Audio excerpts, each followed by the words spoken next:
Okay, all set. Got my coffee all set up for morning. All I gotta do is turn the switch on when I wake up. It's getting dark now. I'm gonna watch some DVDs. Put my DVD player in here. Man, that was a smart move. There's nothing on TV worth watching, that's for damn sure. But last I've been watching the Breaking Bad series. I got like 6 seasons, I think there is, of it. And I got some more other ones with me, some other DVDs. So I'll watch that for a little while till I get tired. It's only 9:27 your time, so 8:20. Am I on? No, I'm not. I'm not on Mountain Time yet. 8:27 here. So yeah, still got quite a ways to go. I drove 738 miles today. That's good enough for one day. So I'll be all right. Get them over to that place by Sunday. Probably late afternoon or evening. And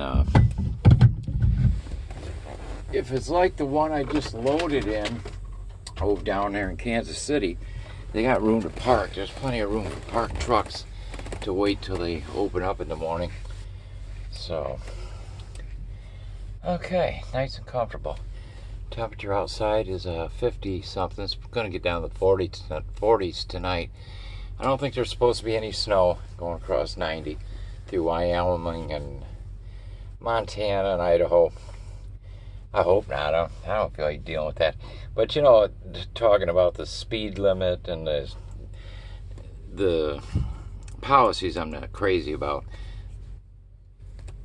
I think I've been talking to my wife about it, and I think I'm gonna maybe go with a lease purchase program with some companies.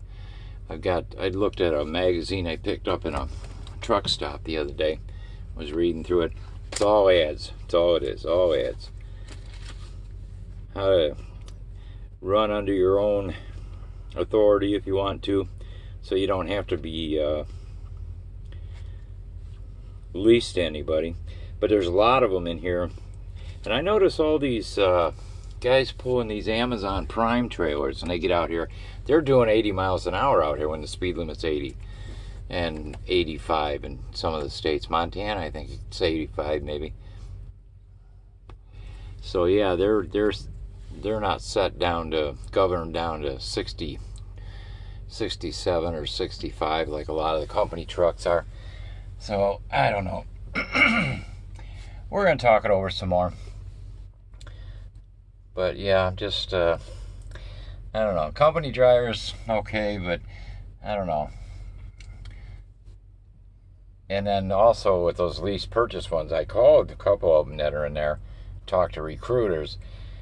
Don't have this Bendix garbage on their trucks, or it slams on the brakes when you're coming up behind somebody. Yeah, and the beeping, the constant 11 hours a day beeping, and don't have to deal with that. So that's enough to drive you crazy right there. I was just looking or just figuring. Let's see, today is April 9th. So the 21st is the April. So August, September, October, November, December, January, February, March, April. 21st, I'll have 8 months in with Decker. And I've got 181,000 miles. Let's see.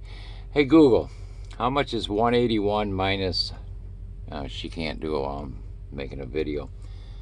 She's an idiot.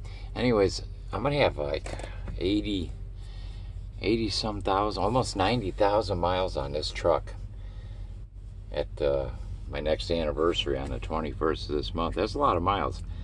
So I don't know. I'm gonna kick the idea around. I like working for Decker. There's no two ways about it. I like the loads. I like the equipment. Of course, they all got good equipment anymore, and nobody's got junk. They all got new trucks, and I really like the Peterbilt, definitely. I looked in a guy that was next to me in a truck stop, had a brand new Freightliner Cascadia. And he doesn't have all the room in his that I have, with all the storage up here and up there and up there. Well, he's got the second bunk where he can store stuff, but he doesn't have this thing that I can open up and hang all my shirts on hangers in there. He didn't have that. So, but I don't know. You give a little to get a little, I guess. I don't know. Compromise here and there. But I do like the Peterbilts, and a lot of the companies offer Peterbilts and Volvos. I haven't been in a Volvo, though. I haven't looked at any of them. I did meet a guy at a truck stop the other night. He bought one of Decker's old Volvos at a Volvo dealership. Apparently Decker probably sold them to him or traded them in, maybe. And he bought one. He said it used to be a Decker truck.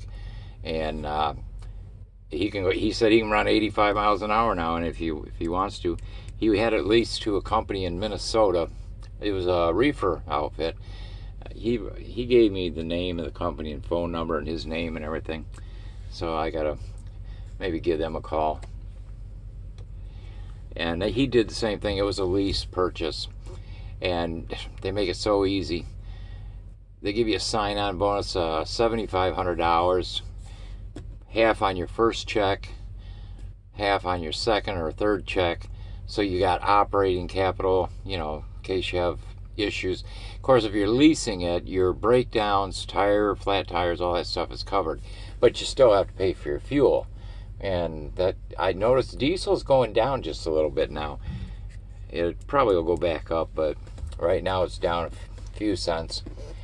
So you got to pay for all that stuff. And whoever you're leased to, you'll be under their insurance, most likely. Some of them say yeah, and some of them say no, you get your own insurance. So it just depends on what they have to offer. But yeah, this 67 miles an hour, it's just, man, it takes you forever to get across these states out here. Seems like you're never going to get there. One nice thing, though, there's no traffic out here. Well, I'll tell you. And these roads are in good shape. They're a lot smoother than they over east of the Mississippi. That's why I like coming out here. So tomorrow I should be able to get some pretty good video and pictures of the mountains. And I'll be into Wyoming tomorrow. And then not very long in Wyoming, then I'll be in Montana. It's over 500 miles across the state of Montana on I-90. And then I got a little bit of Idaho to go through around Coeur d'Alene. And then I'll be in Washington State. And I've got quite a bit of Washington to go across. Let me see, get the old atlas out. Believe it or not, I still carry an atlas. Old school. Nothing like looking at a map when you want to know where you're going. GPS is nice, but this makes it so easy. Let's see here what we got. So when I get to Washington State, Montana, there's the Washington line. Yeah, I got a pretty good. Yeah, you're almost over to the ocean, almost to Seattle. When you're in the Tacoma area, and that's where this place is. It's in Tacoma, suburb of Tacoma. So yeah, I got quite a ways, but that's good. Miles, good miles, good money. And that's what it's all about. That's why I'm out here. I don't know how much longer I'll be out though. Year, maybe I'll do a year, maybe I'll do 2 years, maybe not. I don't know. It's hard to say. So that's it. I'm gonna watch some TV for a little bit. Have a chocolate shake for supper, and then I'm gonna call it quits. And I'll be up before the sun is. That's for sure. I always wake up early. I only sleep about 4 hours. And I'll be ready to go when my clock resets. I have to see where I'm at here. But I'll do that in a few minutes. Okay, so good night, everybody, from boring South Dakota. Prairie, all flatland. Pretty soon, though, the good stuff's coming up.